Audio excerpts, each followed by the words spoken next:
G'day, my name is Peter Coco. I'm the CEO and founder of Vleppo, joined by Craig from Creative Density in Colorado, United States. G'day, Craig. Hi. So what we'll do is we'll just kick off with 5 short and sharp questions that we throw at pretty much everybody we interview. We like to try and do this under a minute if we can, but let's not sweat bullets. Here we go. Okay, sounds good. All right, so that's number one. So what does your co-working space offer freelancers, packages and all that sort of stuff?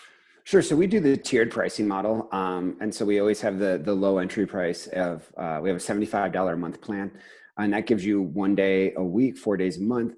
And that's really to kind of introduce you into the community, to see if you like it. Some people just use us for meeting room space, but really it's a lot of times people come just on Fridays. Yep. Because we go out to lunch together on Fridays. And so just being on that plan really gets them into the community. And then the most popular plan is the 3 days a week. So it's a lower price plan, but then they're really part of the community, which then gets them all the community benefits of actually becoming friends with people knowing what they're good at. And then you also then building out your network of friends of knowing what other people are good at so that you're really integrated into the community. And then we have higher price plans from there that are like permanent desks. But everyone gets 24/7 access. Yep. That's something that we do differently, no matter what plan you're on, because people don't want to work those hours and we're all adults and I don't need to be here to watch you work. No. So we really treat people all as equals, no matter what. That changes the culture. That makes everyone together a lot more of viewing people as equals, even if they're experienced or novice. Yeah, awesome. So number 2, what's the smallest thing you added to your community that had the biggest impact? Yard games. I mean, it's something that most co-working spaces wouldn't say. Yeah. But yard games is a very so we play something like bags here where you just all yard games, you throw something into something 15 feet away. Yeah. And that's a great reliever of stress or just mental capacity after you're done with a conference call. And people can just walk around and it can be 2 or 4 people and just, say, hey, does anyone want to play in a very casual way? And then you'll just start seeing people raise the hands. And that's a really good way for people that don't know people to get to know people in a very casual, natural, organic way. Yeah. So that's the biggest thing we've done that creates community. And I think simple things like that are very undersold in other co-working communities to where they want to do something fancy. Yeah. But it doesn't need to be. People just want to build that connection. It's finding how people can build that connection. No, awesome. And then I suppose following on from that, so what's the biggest thing you added to your community that had the smallest effect? Oh, wow. That's an interesting question. There's a lot of ways you can waste money on that one. It doesn't need to be co-working spaces, let me tell you. Yeah, exactly. Oh man, sometimes you spend stuff on decor. There's some decor that you think oh, this will spark conversation. And it's just losers, and you're just spending money on fancy things. You know what? Putting TVs in places, thinking that you're going to turn those into gathering hubs of people, and people don't care. People are in front of screens all day long. Yeah. Then you have this mind of oh, there will be a sporting event on, or we'll watch TED Talks all day. And you're you're not going to do that. No, people really want to get up and walk around and find a way to personally connect than watch a TV. For some communities, maybe the TV with a video game system connected to it might provide that system, but not for my community. No. Okay, cool. So how do you plan to scale your business, or how did you plan to scale your business? Did you have any strategy around that? Yeah, so I've always done it by myself. And right now I have a new space opening up that is, I'm a partner. I was a consultant, so I do a lot of consulting for co-working spaces. And then they brought me on as a partner. So we're doing the first space. And then out of that, we have a few spaces really interested in doing a powered by Creative Density, which is an operation management contract to where it's their space, their brand. They can be powered by Creative Density, but we help them launch the space, go through all the operations, do feasibility studies on location, business modeling. And then we really know, since we've been around for so long, understanding where you should spend money, where you should not spend money, and then also learning how to build the community and setting realistic expectations. because it's really easy to do things on a spreadsheet that look really good. Many people do the approach of build it and they will come, or they do very stale, and to where their product, their co-working space can become very commoditized very fast. Yeah, no, exactly right. So the powered by creative density is the way that we're scaling right now. Okay, awesome. And the last one, so if I dropped $1 million in your pocket today, which you can only use in your business, by the way, just so we know. Yeah. So how would you use that, and how would you scale your business with that? So I would find partners that want to do the powered by creative density concept. And I would experiment around with that. I would feel comfortable going in as a monetary partner with that. But really, I love the creative density version of co-working, the co-working that's really pre-2015, that's community oriented, that's really based around spaces between 5,000 to 12,000 square feet, and entering into small to medium sized markets, kind of like that sub 300,000 person towns. I think there's a lot of opportunity there. That's where my heart is in these small to medium sized towns, and they can really benefit from co-working that focuses on freelancers and remote workers, of encouraging people to take advantage of opportunities that might not exist in their town, but because this co-working concept really supports them, they can live where they want to live, but take advantage of all these opportunities. And so that's where my heart is with co-working, and the powered by concept really allows that to scale. Awesome. Cool. Sorry, I haven't got $1 million, but we throw it out there. Yeah, right. There we go. No, awesome. So, look, thanks for that. I think what I'd really like to drill into now. So, I mean, you're in Denver. Yep. So, I mean, what's the scene there for freelancers? What is it sort of like, the economy and the situation there at the moment? Is it like, what are some of the challenges that the people might be encountering, or what are some of the opportunities that the people might be encountering at the moment, in your view? So we've, from our observations, and I don't have any like statistical studies to prove this, we find that the co-working world is actually shrinking here in Denver. And that's because a lot of people start off as freelancing. A lot of people start off as freelancing. Then they find a client that they really like, and then they're wooed away to say, hey, but why don't you come in-house? So that's very, very common. And in a good economy, that does well, because the best thing for freelancers would be to have the encouragement and the support to actually to build their business beyond client, of like thinking about, where's my next client going to come from, moving on to the next client, instead of building out processes and building it more as a one-person business. There's also the acceptance that, hey, you don't need to build this also into a business. You don't need to have employees, but you need to think about you as a one-person business. And then how can you scale that, but also develop processes so you're better prepared for a lot of those situations. That's what I think is the hardest part about being a freelancer, because once you get a steady check kind of waved in front of you, you don't take it the first few times, but then you have a client dumps you and you're like, oh, that steady check. Okay, I'll do that. You're not prepared for the highs and the lows. Yeah, exactly right. So when you were talking about the whole powered by creative density piece, I mean, at the end of the day, as a layman, that's effectively an operating model.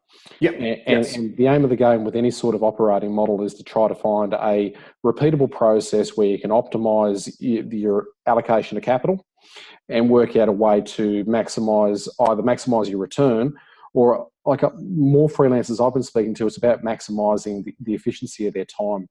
And being able to do more with less, which is fantastic. But you make the interesting point that if you put the right processes in place, and you're not necessarily leaping from one client to another, it does provide you with that safety net of business continuity, and the ability, if a client does ditch you, you're not going to be left high and dry as a result, because you have the processes in place to be able to churn that over if you need to. Is that kind of right?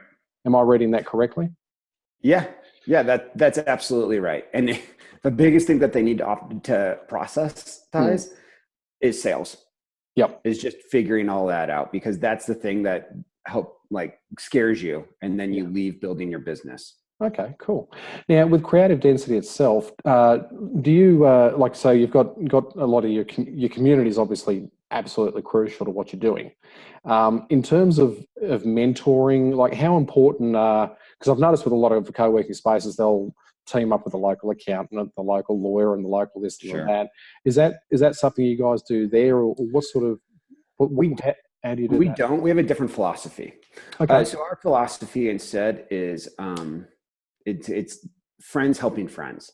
And so in that sense, we really want, like when you have a friend that you know is an accountant or really good at a spreadsheet, or maybe if really good at design or something, is when you're a freelancer, you do a lot of stuff yourself. But you just need access to someone that's better. Every once in a while. You're a DIYer, so you do a lot of Google searches and everything as a freelancer. But you want to be able to tap a friend on the shoulder and say, hey, can you take a look at this? Or do you have 10 minutes that we can talk and just help me out? And building up that confidence is in what you're doing is the way that we approach it. So we try to create a culture of friendship here that makes you comfortable asking people for help. And boy, I think that's much more easier to approach. It makes it not a transactional relationship. It's more of a supportive relationship. Yeah, I think you're right. And it also, like if you go down the line of, which is, both methodologies are perfectly acceptable, but the problem with the transactional relationship, like you're saying before, in the end, you are reliant to have to go back and do that transaction again and again as it's required. But what you're talking about is a potential thing. It's a case of not just dealing with the here and now problem, but acquiring the skills that are necessary to be able to, hang on, I was there doing that 2 months ago. I learnt from Joe across the way. Okay, I'm equipped to actually have a crack at this myself. That's kind of the principle. And I can see that's arguably a more sustainable model, because as an entrepreneur, which is what these freelancers are, they're learning the right skills and the right skill mix to be able to deliver their business. And from what you're saying as well with creative density, your focus on the community and the focus on trying to build that culture of working together and togetherness, which sounds like something out of a Hallmark card, but at the end of the day, when you're in the coalface, it's crucial. You need to be able to leverage off each other, and certain people are stronger at other things. I think it's great that you're being able to foster that. And I guess, how many people have you got in your co-working space? So we have, at our main location, we have 50. So we keep our spaces below 5,000 square feet. Yeah, okay. And so that's intentional with its space design to create the community. So we have 2 locations, and then the third one opening up. And they're all right now, they're all going to be below 8,000 square feet. I think you can go up to the 12,000 square feet. I've helped several spaces do that. But once you get above that, you're really starting to get into 200 people plus. And I'm not going to say that it can't be done. I just don't have that skill set to say that I know how to do it, to create that element of friendship, of supportive friends at that scale. But I know how to do it when spaces are less than 100 people. And I guess obviously there'd be a tipping point somewhere along the line where the culture, it just would not be feasible in that sort of an environment. Is that? And yeah, generally from like studies with how armies are developed, and corporations have done this. It's around, I can't remember if it's 125 or 150. But after that point, you stop knowing everyone's name, and then the culture is difficult to sustain. At that point. Okay, cool. 150, 125. I did not know that. There you go. So that's an actual study. Yeah. Oh, yeah. Throughout history, you could even look at how armies were formed and like how little brigades, they always end up around that 125 to 150. And that's because the cohesion between the team just disappears. And management books in the last post-World War II have kind of supported that. And that's why often project teams are always kind of less than that. Okay, cool. Oh, well, there you go. I did not know There you go. Yeah. Crikey, you learn something every day. Just one last thing I wanted to zero in on, this podcasting space. So Lasta and I were having a bit of a look. We're going, holy smokes, is that what we think it is? Can you walk me through that one, please? Because So we have a podcasting studio. The whole point was we view podcasting as the new blogging. People want to start a podcast just as they wanted to start a blog. The issue with podcasting is the barriers to entry are higher, not only in equipment, sound, audio quality, but just in organization of the fact that you need to get often podcasts are interview podcasts or two people coming together to hang out and discuss. So you have multiple people that need to be in the same room. And so you have all these barriers to entry of, I need to get together with someone. I need to get together with someone in a quiet space. I need to have equipment. I need it to be easy to use. And I kind of I need a little bit of guidance in this whole process because it's not as easy as just like launching a Medium, an account. So what we did was we turned one of our offices when it became available into a podcasting studio. And I bought the equipment. We worked with a local podcaster and sound engineer to make it as easy as possible. That was also good sounding equipment. And so what we've made it was pretty much all self-service. They book online. I only meet them the very first time they come into the studio. I train them on the equipment. After that, they just come in and hit record. And so that we keep our price down to $15 an hour, which then makes it incredibly accessible to everyone. So we have everyone from a local hip hop podcast of Denver to psychics to recovering addicts, interviewing other recovering addicts. We have, a nursing home doing memoirs at the space. And then we have business to business Denver podcast. So it's really opened up our community to even more people. So it's trying to find these creative outlets that so we're the platform for a creative outlet. Yeah. And obviously then that's naturally diversified your income away from your stock standard. Because at the end of the day, like co-working spaces as a general rule, it's rent really. That what was largely what it boils down to. But being able to diversify your income obviously takes the sting out of the tail if vacancies start to rise or something like that. It does two things. It diversifies my income, and it also is a neat marketing thing of like, oh, we're the co-working space with a podcasting studio. So we throw a few hours each month into it. So I mean, if you can get some from a co-working space owner to all other co-working space owners, if you can find a good chunk of things that do great for marketing and diversify revenue, then do it. There you go. Noted. Awesome. Well, look, off there, but look, that was fascinating. Thanks very much for that, Craig. And we'll rule it off there, and I'll kill the record button. Sounds good, Peter. Cheers. Absolutely. Thanks, mate.